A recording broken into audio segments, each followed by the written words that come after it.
morning, everyone. This is the monthly meeting of the Dallas chapter number 2 of the Sons of the American Revolution. The time is 8:40. Is that better? Good. Chaplain Pounders, would you please give the sick call and invocation today? Yes.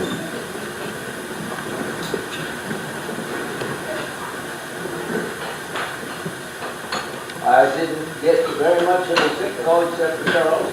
He's doing well. Anybody else? Would you just join me for a moment? God, we recognize your presence here within us and in this room. We know that your power is so great that if we put it together, we can do anything we want to do for ourselves and for the world right here and right now. Be with each of us. Open our hearts, open our minds, open our eyes, that we can see those opportunities. And bless us because we are trying our very best to keep your love, your compassion, your comfort in our lives. In the name of the Christ. Amen. Amen. Well, we're standing. Rob Kittrell, would you lead us, please, in the pledge to the U.S. flag? I pledge allegiance to the flag of the United States of America and to the republic for which it stands, one nation under God, indivisible, with liberty and justice for all. And while we are standing, the pledge of allegiance to the Texas flag. Jerry Pinkerton, would you lead us, please? Honor the Texas flag. I pledge allegiance to thee, Texas, one state under God, one and indivisible. And John Morton, the affirmation to the SAR. We, the descendants of the heroes of the American Revolution, who by their sacrifices established the United States of America, reaffirm our faith in principles of liberty and our constitutional republic, and solemnly pledge ourselves to defend them against every foe. John, would you lead the America?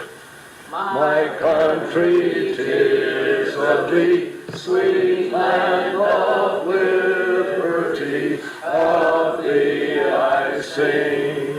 Land where my fathers died, land of the pilgrim's pride, from every mountainside, let freedom ring. And before we sit down, would Robert McDowell lead us in a celebration today, the reason for which we have all gathered and for which we're all grateful to be included. Good morning, guys. Thank you all for having us. I've heard so much about these meetings over the years, so it's a great occasion to come here to celebrate my dad's 90th birthday. And I realize it's almost been 25 consecutive years he's been making these meetings as well. So kind of double celebration, I think. But anyways, my sister, her husband are here in recognition. So maybe we can sing happy birthday as would have kicked that off, probably a good thing. So why don't we start that? So incidentally, Rob, oh, yeah. Frank Pounders, we share the birthday of October 10th. That's right. I'm just a little bit over here. So we're going to sing the Frank too. Happy birthday to you. Happy birthday to you. Happy birthday, dear Frank.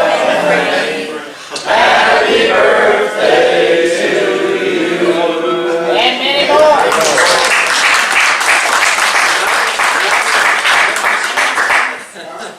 She gets to spank you. All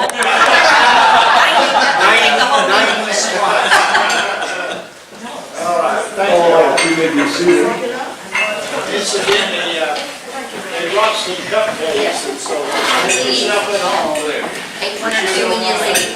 For every lapel pin you have on, you need to take a cupcake. Thank you so much for bringing them and making this. Ralph has been a backbone of this chapter for a long time, and we really appreciate all of you have done for SAR. Yes, sir. May I add a question? We have another member, he's not here today, David Temple. He's also birthday with October 10th. So we're sending greetings to What an auspicious day this turns out to be. Ralph, I want to know why your son's not in the Sons of the American Revolution. I am in it, actually. Just haven't had a chance to make the meetings. It's a new thing. Lifetime member, done.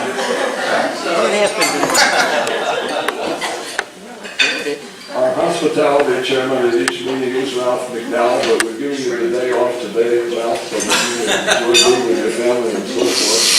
And also we've asked Thomas Omber to be the greeter, the head greeter today. Thank you, John. Now, I'd like to go around the room at each table and introduce those people who are guests today. Jerry, would you like to start with your table? I'll start. I have somewhere a new member. We have a new member today. We're going to induct later on. This is Trace Caleb, and his wife Mickey, his dad Paul, and his mother Janet. Hey, We also have another to-be member. His application has been put forward, so it's before, hopefully by the end of the year, he'll be here getting sworn in. Very good. And I guess there's other things, Todd Martin. Good. Very good. Okay, going around the room.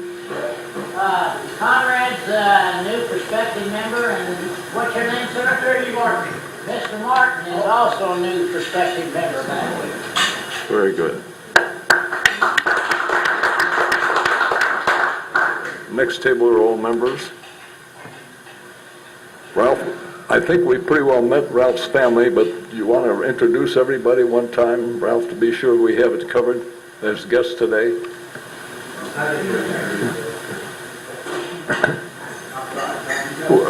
I think you've introduced your guests today, so we've got that base covered. Is there anybody who we haven't? That's great. That's great. Chalmers, I think everybody at your table is covered. Have we missed anyone? Yes, right here at this table. I have my mother here, Brandon Sue Howell. Yes. And Barbara Baker. Welcome. Right. Barbara Baker. Right.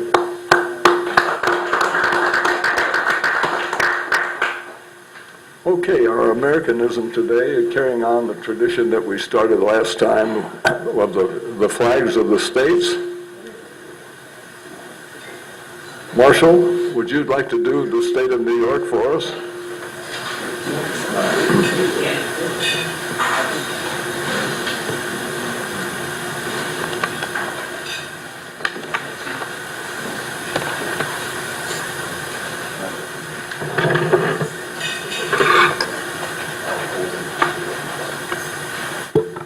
Good morning. My name is Marshall Scantlin, for those of you that may not know me, and I have actually kind of requested to give the history of the flag of New York, because that's where my compatriots were from. Let me give you a little background on my compatriots, because I think it's interesting. This thing's feeding back. And can you hear me okay? There was one of them.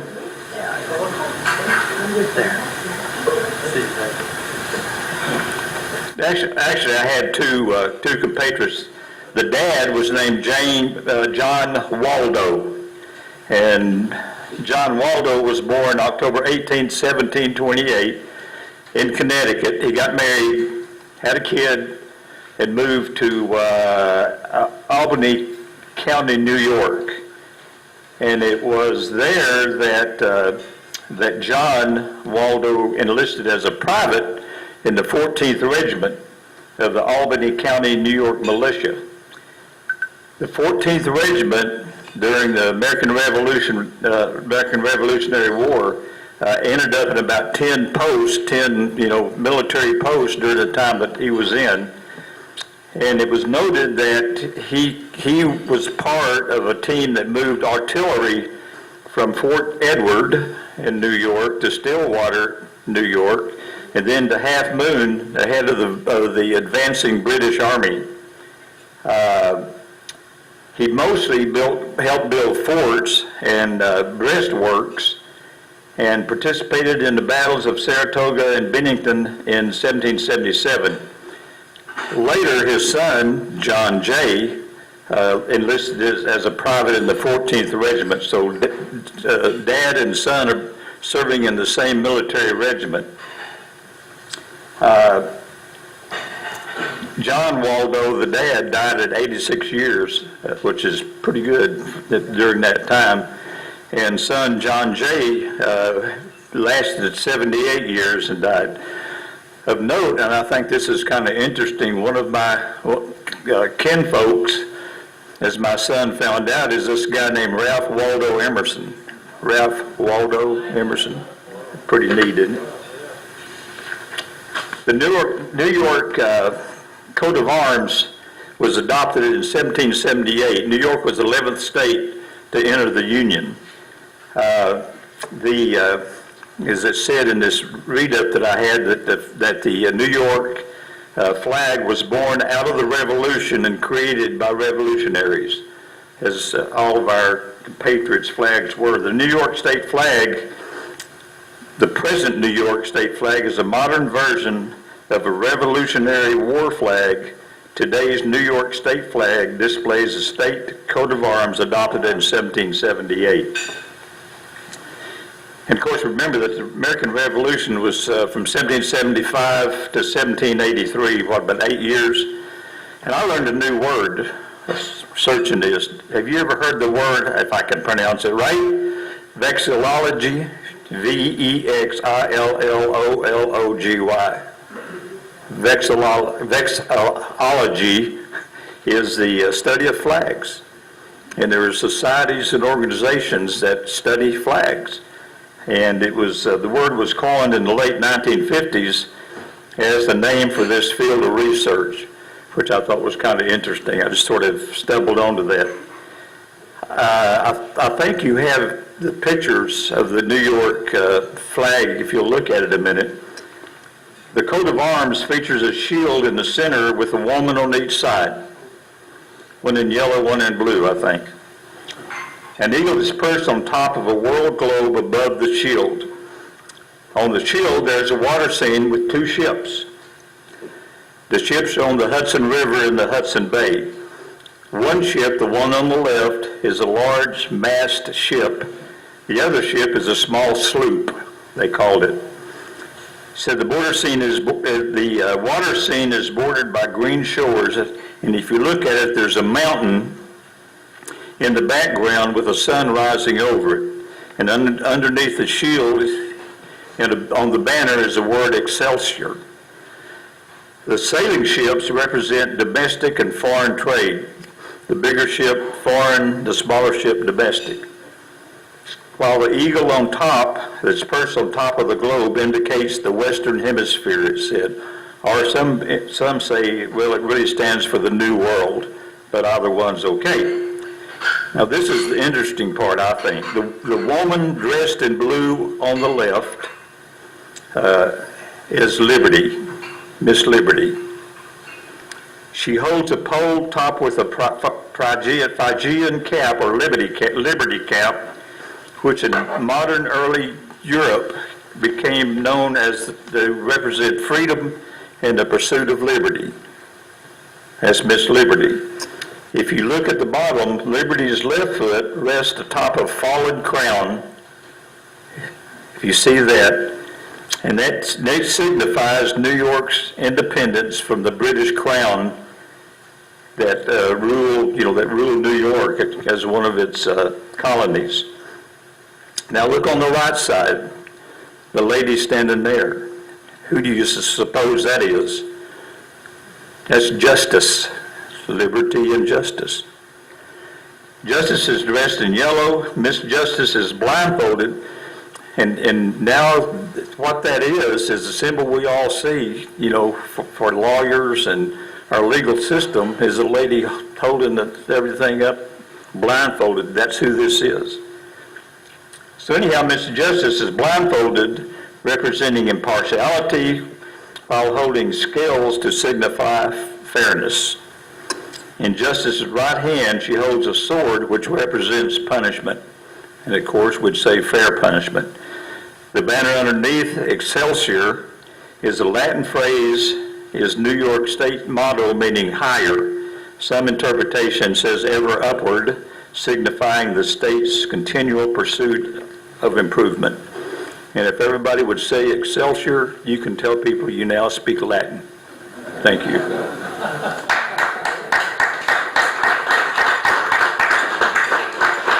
And I'm getting ready to bug out because I've got to go to a baptism. Very well.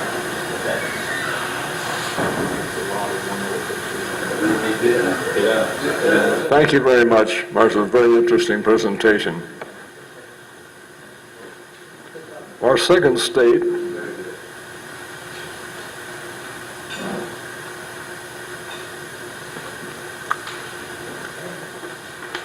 is William Richardson in Virginia.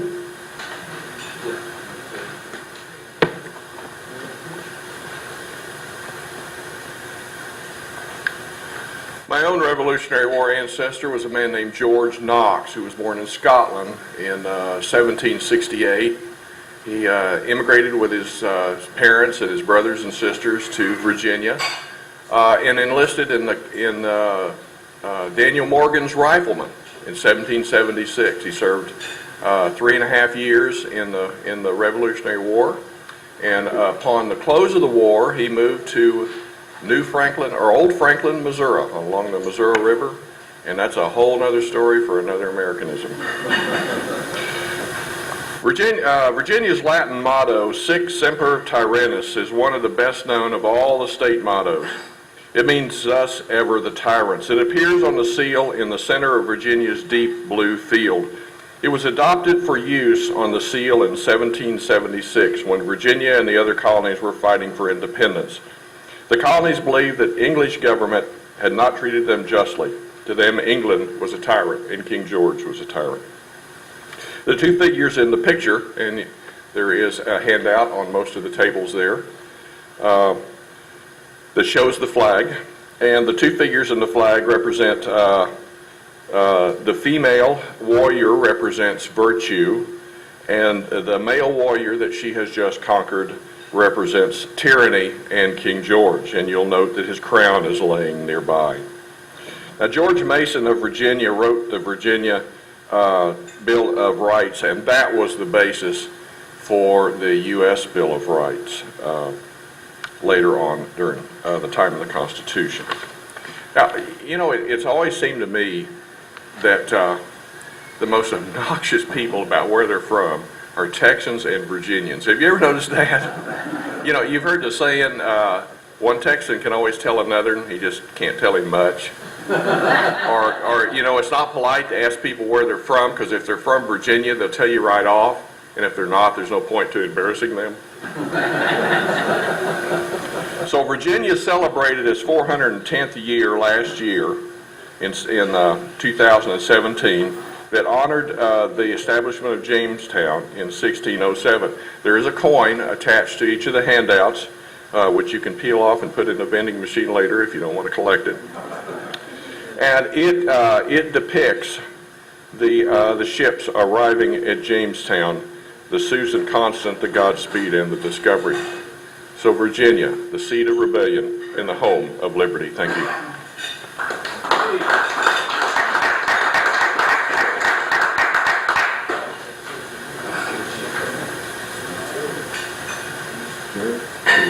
Everybody ready for the tour?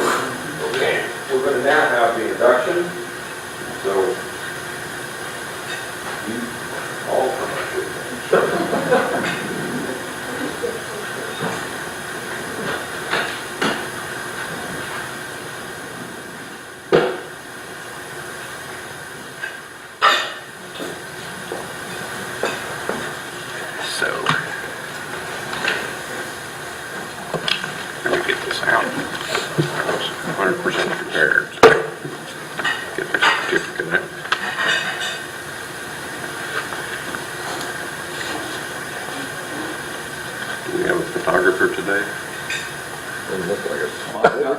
got my phone, a little camera set up here. We have a video going. Yeah. Okay. Yeah, I'll take a picture of my phone also. Yeah.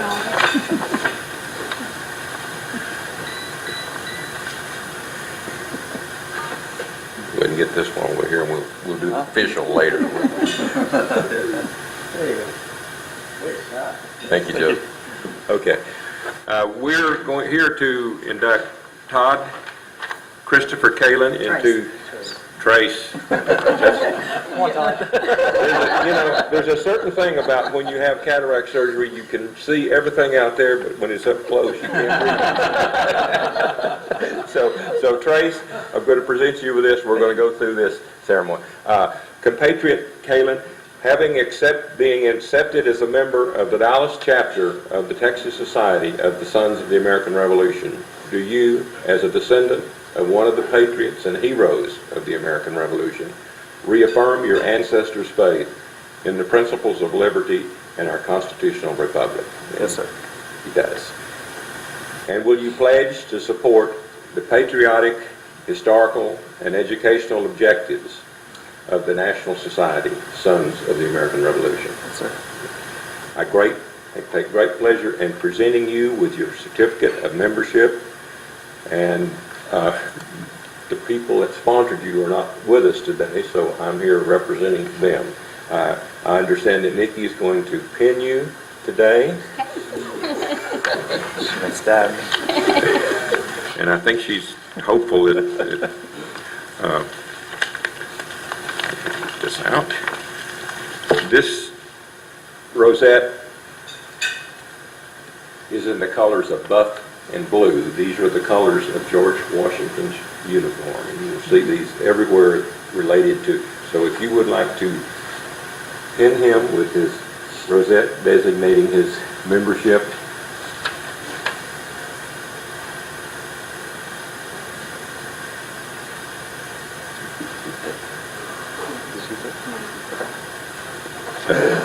Trace, I welcome you to the Dallas chapter of the Sons of the American Revolution, and we will look forward to working with you. And at this time, if you would like to tell us a few words about your patron. Sure.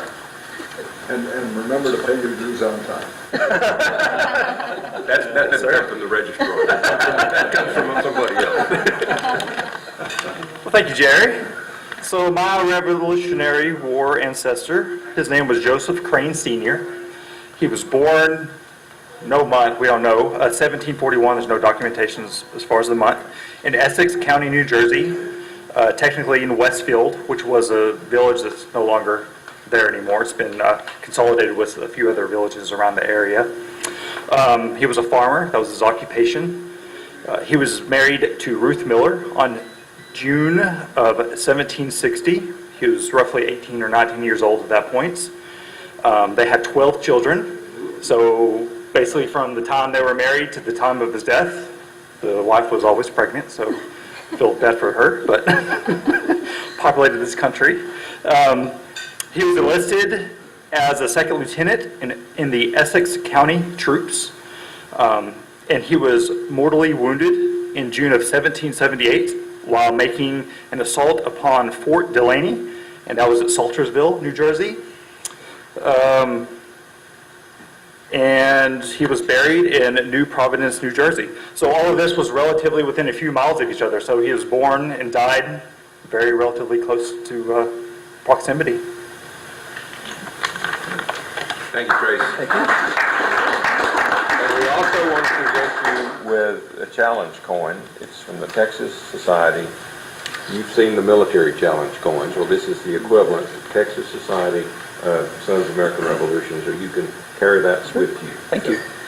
Very good. Very good. Thank you, Jerry. Thanks, everybody.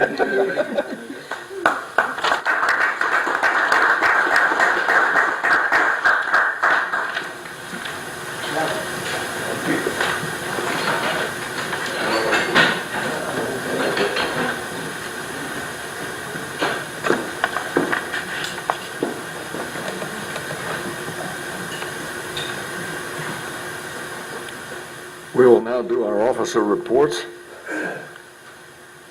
As you're undoubtedly aware, part of the chapter is missing because they're down in the Central Texas to a Board of Managers meeting. So we don't have any president's remarks. Our first vice president is also down there. Secretary is also down there. However, our treasurer is here. Nick, would you come forward, please, and we'll, or you want to comment on the, right. On the back of the financial statement, the first factor is the total storage around food bucket. Everybody over this, the next month, We'll have the drawing a little later.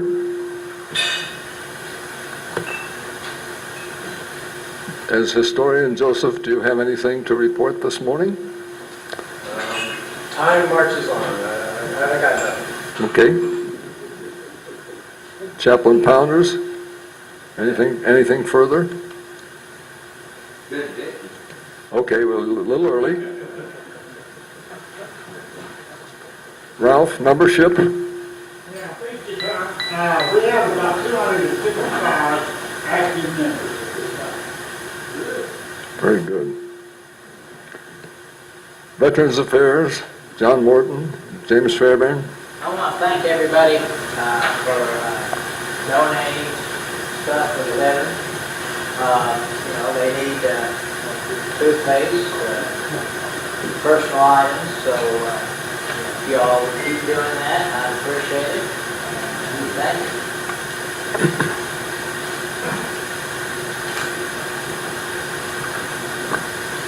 you. Nick, anything further with the SAR and the CAR? No report. Okay. I believe we're all active at the State Fair as guests of the DAR. I know I'm scheduled to be there in about a week, and others, and I've had a lot of fun doing that over the years, as well as soliciting people as they come through for membership. I've told the story before, but I'll tell it again. I was in the color guard uniform crossing the State Fair, and a woman stopped me, and she said, "I know who you are." And I said, "Who do you think I am?" And she said, "You're Abraham Lincoln." I said, "No, I think I'm no George Washington." She said, "Oomph, I know you or somebody like that."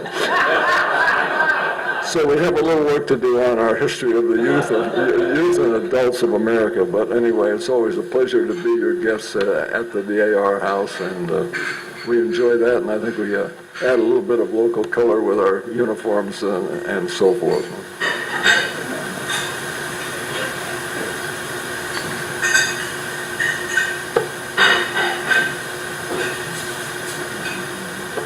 Is there any other old business that we had left on the table?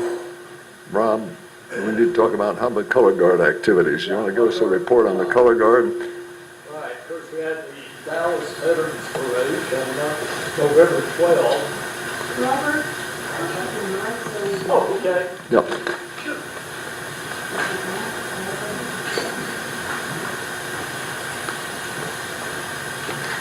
Yeah, I'm in the color guard, and the color guard is having a parade along with the other color guard members of other chapters in North Texas in Dallas at the Dallas Veterans Parade. And more information will be coming out for those members, but it's November the 12th coming up, and we'll be meeting in the parking lot of the Reunion Tower, or where the Mavericks used to play their stadium. Anyway, I don't have the place or the position we'll be in. I don't have any notification from the divine about the weather. And so usually the weather's fairly salty, and you spend a couple of hours meeting at 9 o'clock, and the parade starts around 11:30. So sometimes you have rain, perspiration, and also it's hot there. Standing in there for a couple hours in your uniform, waiting for the parade to start. So, anyway, there's also a flag retirement ceremony this weekend. It's on Saturday. But Pacifica is the charge of it. There will be a flag burning and things like that. She's a former member of the chapter of the Daughters of the American Revolution. So, huh? What was that date? Yeah, the date I don't have, but it's this weekend.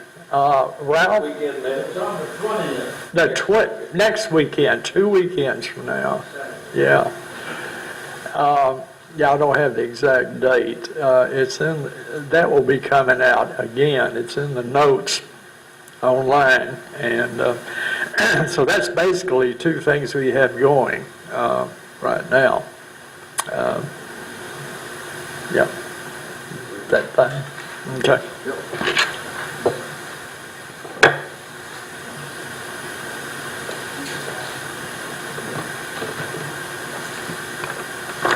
Any other old business or new business that we need to discuss today? Chalmers? No. Okay, yeah, we're getting to it.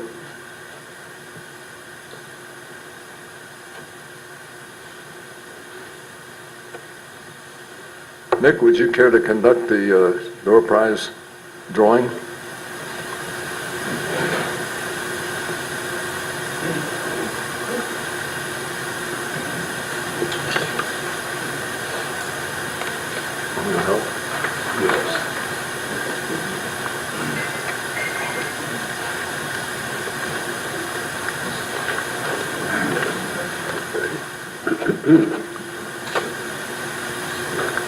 The last two digits, 54. 54. Last two digits, 52. 52. Where did everybody go?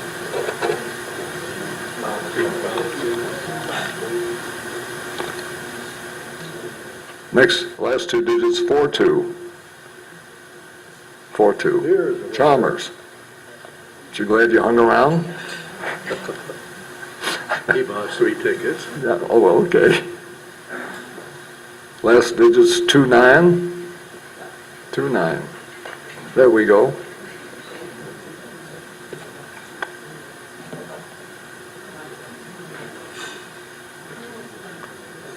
Last two digits, 35. 35. Where are these coming from? We did have some that left early. Yep. 49. Here, John Morton. John Morton.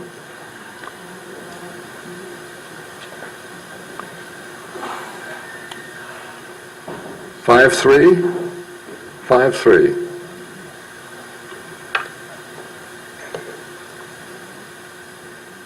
58.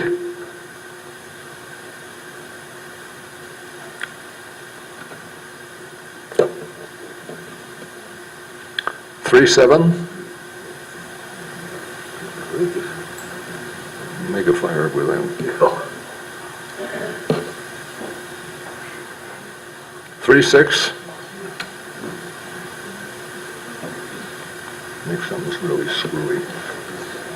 I had 34 tickets and you only had 25 picked up. Okay. 32. Did you say 37?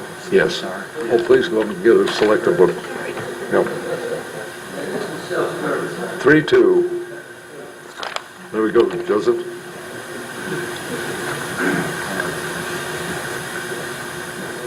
Wonder how many we have left. I'm sure. Chalmers over. How many books do we have left? 3. Thank you. 5-1. 5-5.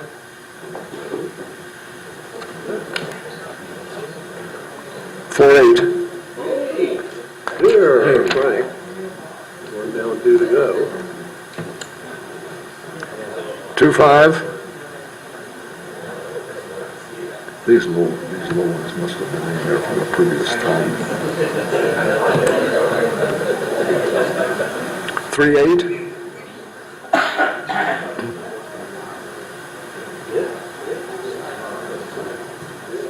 4-5. 4-5, there we go. One more to go.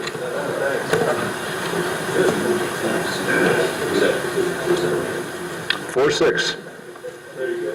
There we go. Okay, that does it. Thank you. All right, thank you.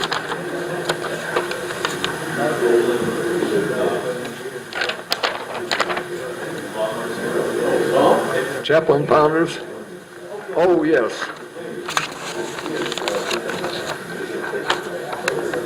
There are cupcakes available in celebration of Ralph's 90th birthday. On the way out, please stop and pick one up. Do you want to say something?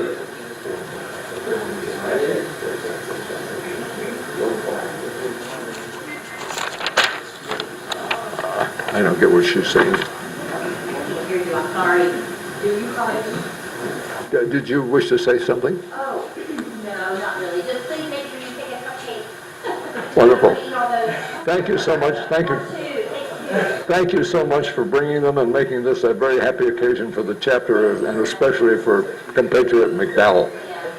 Happy birthday, Ralph. Yeah. Chaplain Pounders?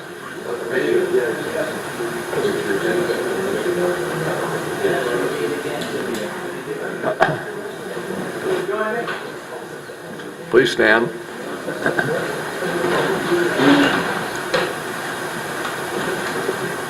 Dear God, you've been with us up until now. We know that you'll be with us as we leave, and as we continue on in life stand for eternity. But as we go, let us be careful. Let us understand that what we are about here is saving of this nation and its democracy, its freedom, its capability to supply each and every person with food and water, all the other necessities of life. Help us to keep it that way through the work that we do here. In the name of God, amen. All right. Until we meet again, let us remember our obligations to our forefathers, send us the Constitution, legal rights, an independent Supreme Court, and a nation of free man. We are adjourned.